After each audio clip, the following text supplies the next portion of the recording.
Pagi ini ternyata hujan, padahal cucian Kak Lisa sudah hampir kering. Karena hujan, Kak Lisa juga jadi tidak bisa berolahraga nih. Walau begitu, Kak Lisa masih bisa yoga di rumah loh. Nah, ini berlaku juga untuk kalian semua ya. Jangan jadikan hujan sebagai alasan untuk malas berolahraga.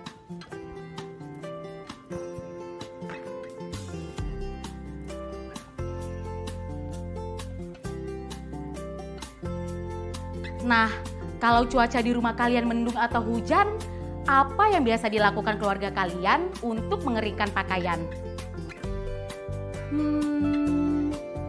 Kalau mama kakak sih biasanya menggunakan kipas angin untuk mengeringkan pakaian.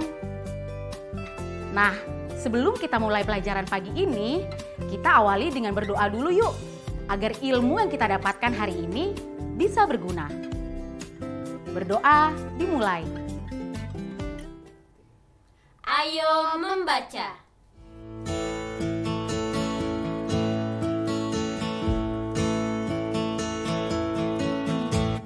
Baik energi matahari maupun energi panas bumi tersedia melimpah di alam. Keduanya merupakan energi yang dapat terbarukan. Penggunaannya juga tidak menimbulkan polusi sebanyak penggunaan bahan bakar fosil. Meskipun demikian, penggunaan energi matahari mempunyai beberapa kelemahan. Jika cuaca mendung atau hujan, energi yang tersedia menjadi berkurang. Pembuatan panel surya untuk mengumpulkan dan menyimpan energi matahari cukup rumit dan mahal. Pembuatan panel-panel surya juga membutuhkan tempat yang sangat luas dan dapat mengganggu tempat hidup makhluk hidup lain. Indonesia terletak di wilayah cincin api atau Ring of Fire, sehingga tersedia melimpah energi panas bumi. Biaya yang dibutuhkan untuk memanfaatkannya juga tidak terlalu mahal. Meskipun demikian, tetap ada beberapa kelemahan penggunaan energi panas bumi. Berikut diantaranya. Pemakaian energi panas bumi menyebabkan terlepasnya gas yang berbau seperti telur busuk. Pemanfaatan energi panas bumi menimbulkan limbah yang mengandung bahan beracun yang mungkin membahayakan lingkungan. Panas bumi bersifat tidak stabil. Beberapa wilayah penghasil energi panas bumi diperkirakan lama-kelamaan akan mengalami penurunan suhu. Kalian bisa mencatat atau memotret tabel di layar dengan gawai milik orang dewasa di rumahmu.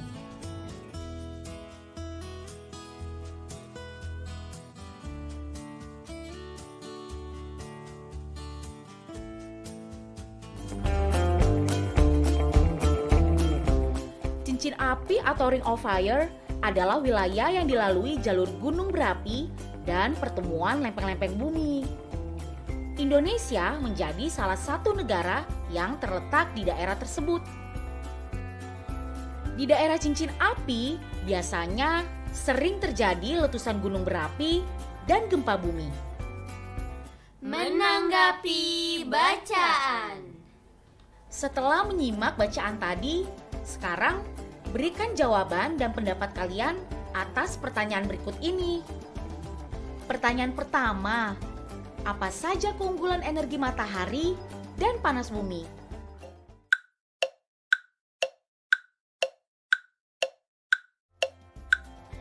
Keunggulan energi matahari dan panas bumi adalah keduanya tersedia melimpah di alam dan penggunaannya tidak menyebabkan polusi sebesar bahan bakar fosil.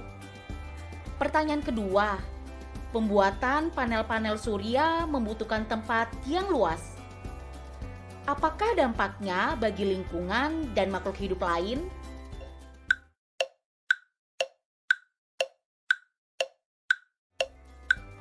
Pembangunan panel surya dalam jumlah banyak memerlukan tempat yang luas. Hal ini dapat menyebabkan makhluk hidup lain kehilangan tempat hidup karena banyak pohon yang mungkin harus ditebang. Ayo menulis. Ketika kita membandingkan dua hal, kalian bisa mencari persamaan dan perbedaannya. Waktu orang lain membaca tulisan kalian, mereka bisa mengambil kesimpulan akan kekurangan dan kelebihan akan dua hal yang kalian ceritakan itu. Seperti yang sudah kita pelajari sebelumnya. Kata hubung yang biasa digunakan untuk menunjukkan persamaan akan dua hal adalah seperti dan demikian juga. Adapun kata hubung yang biasa digunakan untuk menunjukkan perbedaan akan dua hal antara lain adalah tetapi, namun, dan sedangkan. Berdasarkan informasi tadi, sekarang tulis di buku kalian ya perbandingan antara penggunaan energi panas bumi dan energi matahari dalam bentuk paragraf di buku tulis kalian masing-masing ya. Contohnya, apel dan jeruk adalah buah kesukaan keluargaku. Jeruk memiliki banyak kandungan air dan vitamin C, demikian juga apel. Jeruk memiliki tekstur yang lebih berair, sedangkan apel memiliki tekstur yang agak keras. Namun, keduanya tetap sama-sama menyegarkan loh. Sering mengkonsumsi jeruk dan apel dapat membuat tubuh kita menjadi lebih sehat dan segar. Pencernaan juga bisa menjadi lebih lancar dan kita bisa terhindar dari sariawan. Ayo berlatih. Kalimat-kalimat perbandingan berikut ini menggunakan kata hubung yang kurang tepat. Suntinglah kata-kata hubung yang digunakan sehingga makna kalimat-kalimat berikut ini menjadi lebih tepat. Soal pertama, panas bumi itu tidak stabil, tetapi panas matahari.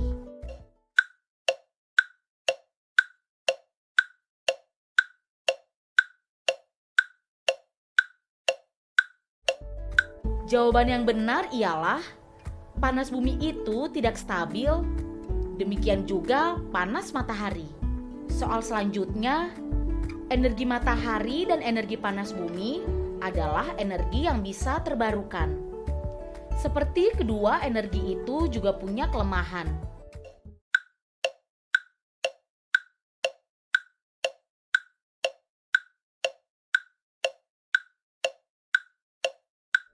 Kalimat ini seharusnya adalah energi matahari dan energi panas bumi adalah energi yang bisa terbarukan.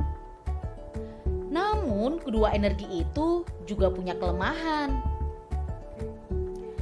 Pemakaian energi matahari membutuhkan biaya lebih mahal, seperti pemakaian energi panas bumi relatif lebih murah.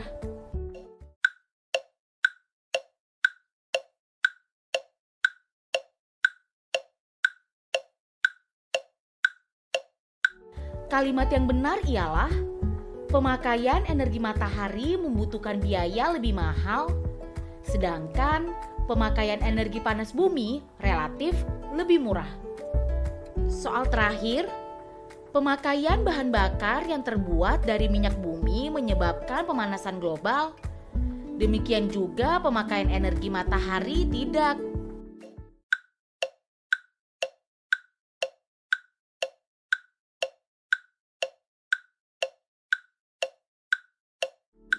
Jawaban yang benar adalah Pemakaian bahan bakar yang terbuat dari minyak bumi menyebabkan pemanasan global. Tetapi pemakaian energi matahari tidak.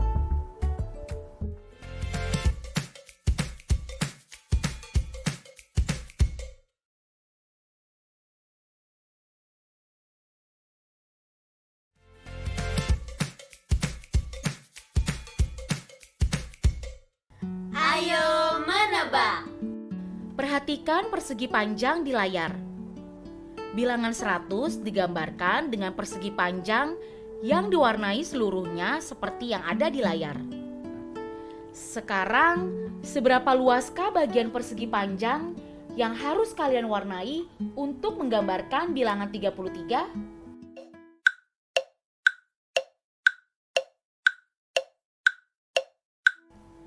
Sekarang kita warnai bersama-sama ya. Bilang stop ketika spidol sudah mewarnai hingga menggambarkan bilangan 33. Stop. Sepertinya ini tidak menggambarkan bilangan 33. Kita harus menguranginya sedikit.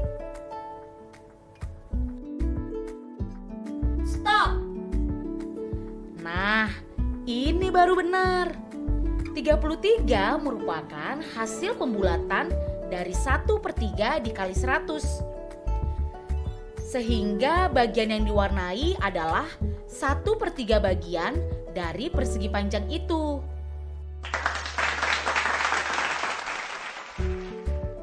Ayo menyimak. Assalamualaikum. Waalaikumsalam. Asik, ibu bawa oleh-oleh. Cepet aja kamu kalau lihat makanan. Mana bu? Yuk. Bu, itu nggak takut kalau mati lampu? Nanti acaranya berhenti. Kan ada genset, Bi. Genset. Apa itu bu? Ini Bi yang namanya genset. Oh, Genset itu alat pembangkit listrik rumahan dengan bahan bakar dari bensin ataupun solar. Nah, alat ini tuh bisa mengubah energi dari bahan bakar menjadi listrik. oh gitu bu. Aku kayaknya pernah lihat deh di minimarket. Ya, memang sih dia ada beberapa di minimarket. Genset itu sangat diperlukan, Bi. Karena kan mereka tuh punya banyak bahan baku makanan yang harus selalu berada di dalam kulkas. Nah, kalau misalnya listriknya nggak ada, makanannya akan basi. Benar juga ya bu. Hmm, Terus kenapa genset bentuknya balok? genset itu punya bagian-bagian penting yang menghasilkan listrik. Nah, salah satunya itu adalah lilitan tembaga dan magnet. Bagian-bagian ini itu harus ditutup rapat supaya nggak kena air yang bisa menimbulkan korsleting. Bentuk balok dipilih sebagai penutup atau pengemas genset karena aman, praktis, dan efisien untuk ditempatkan di berbagai sudut rumah. Keren juga ya bu. Tapi kenapa ibu nggak beli aja? Supaya kalau nanti mati lampu, kita nggak khawatir lagi. Genset itu mahal, Bi. Emangnya kenapa sih kamu kalau listriknya mati? Kamu takut ya gelap-gelapan? Enggak bu, aku nggak nyaman aja hidup tanpa listrik. Iya, makanya kamu itu nggak boleh boros-boros kalau pakai listrik, ya? Kamu tuh harus bijak, oke? Oke bu. Ayo mencoba. Dalam membuat kardus kemasan, pabrik pembuat genset tentu sudah memperhitungkan desain jaring-jaring kemasan yang paling efisien agar tidak banyak bahan kardus yang terbuang sehingga hemat biaya. Nah, kalian bisa menggunakan beberapa potongan kardus, lakban, dan beberapa lembar buku kerja kalian ya. Buatlah beberapa pola persegi panjang dengan ukuran 7 x 5 cm sebanyak 2 buah. 7 x 4 cm sebanyak 2 buah. Dan 5 x 4 cm sebanyak 2 buah. Selanjutnya, gunting pola-pola persegi panjang tersebut. rangkailah potongan-potongan tersebut menjadi jaring-jaring balok dengan menggunakan lakban. Jangan lupa periksa agar pola tersebut bisa dirangkai menjadi balok yang diinginkan. Bukalah halaman baru buku kerjamu. Di halaman itu, jiplaklah sebanyak mungkin jaring-jaring balok yang bisa kalian buat. Perhatikan contoh berikut. Pada gambar ini, bagian berwarna putih adalah bagian yang tidak terpakai dan akan dibuang. Dalam kegiatan pengemasan barang, pabrik tentu akan selalu berupaya mencari bentuk kemasan yang paling efisien. Ulangi lagi dengan pola jaring-jaring yang lain. Rangkai jaring-jaring balok dengan lakban, lalu jiplaklah di halaman baru. Nah, jika dirasa sudah penuh, perhatikan luas bahan yang tidak terpakai untuk membuat balok. Menurutmu, manakah pola jaring-jaring yang paling efisien? Ayo berlatih. Perhatikan berbagai bentuk jaring-jaring balok yang ada di layar. Beberapa pola jaring-jaring berikut ini ternyata tidak bisa dirangkai menjadi balok karena ada persegi panjang yang posisinya salah tempat. Perbaikilah letak persegi panjang yang ada di layar. Soal pertama, bagaimanakah hasilnya?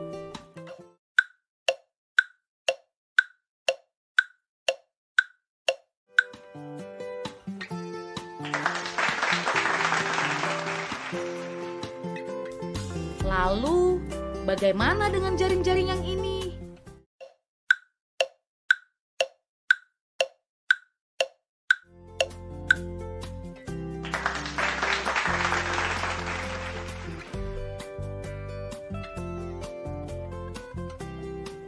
Kalau jaring-jaring yang ini bagaimana?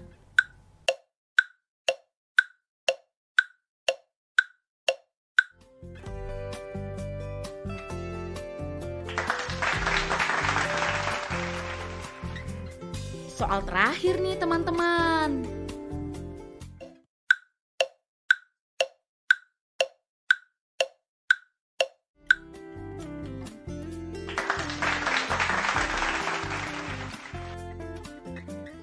Proyek kreatif minggu ini.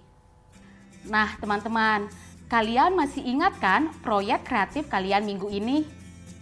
Minggu ini kalian akan membuat menara kincir angin tenaga matahari. Kalau kemarin kalian sudah melihat bentuk kincir angin tersebut, sekarang saatnya kita mempersiapkan bahan-bahannya yuk. Bahan-bahan yang diperlukan adalah kaleng bekas, kawat, lem dan selotip bolak-balik, pin, 2 kardus kecil, papan kayu, gunting dan selotip, dan beberapa halaman buku kerja kalian. Kalian bisa mencatat dan memotret bahan-bahan yang diperlukan dengan gawai orang dewasa di rumah kalian ya. Mintalah bantuan orang tua atau wali untuk mempersiapkan bahan dan alat yang diperlukan ya. Selamat berkreasi. Nah, setelah 25 menit kita belajar, hal baru apa saja yang kalian dapatkan? Pasti banyak ya. Untuk mengingatnya kembali, yuk sama-sama kita lakukan refleksi. Refleksi. Di awal pembelajaran tadi, kita telah belajar mengenai kelemahan penggunaan tabel surya dan panas bumi sebagai energi alternatif yang baru.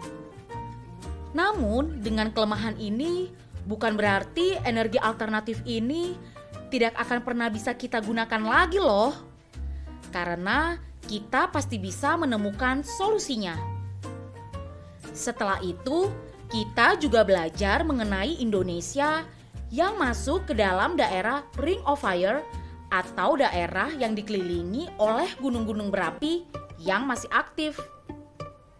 Tak lupa, kita juga mengulang pelajaran mengenai kata hubung untuk kalimat persamaan, yaitu seperti dan demikian juga. Dan kata hubung untuk kalimat perbedaan, yaitu tetapi, namun, dan sedangkan. Lewat cerita Abi dan Ibu, kita juga belajar mengenai genset dan cara kerjanya. Kita juga telah belajar mengenai kenapa genset berbentuk balok. Tentu saja, salah satu alasannya agar genset lebih mudah disimpan di seluruh sudut ruangan. Yeay, aku menang, kakak kalah. Nah, kita akhiri dulu pembelajaran hari ini. Coba kemukakan apa perasaan kalian. Apakah kalian senang, bingung, atau kesal? Kalau kakak, jujur saja kakak kesal karena kakak dikalahkan Franz dalam bermain catur tadi. Namun, kakak senang dalam pelajaran hari ini karena kakak mendapatkan ilmu baru tentang energi alternatif matahari dan panas bumi. Kalau kalian masih menemukan kesulitan dalam pelajaran hari ini, kalian bisa bertanya kepada orang tua, wali, atau guru kalian masing-masing ya. Semoga ilmu hari ini bisa bermanfaat untuk kalian. Saya Kalisa, pamit. Dadah!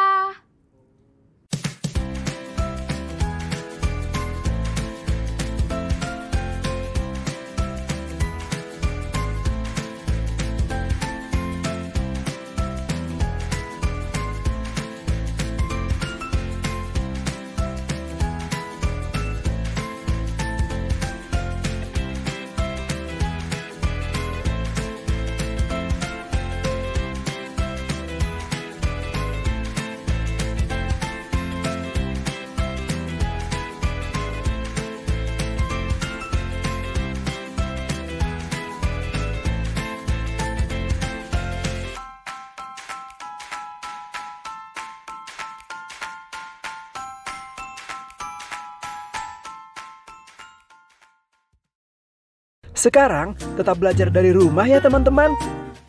Jaga jarak, rajin cuci tangan, dan pakai masker agar kita mencegah penyebaran COVID-19. Sampai jumpa.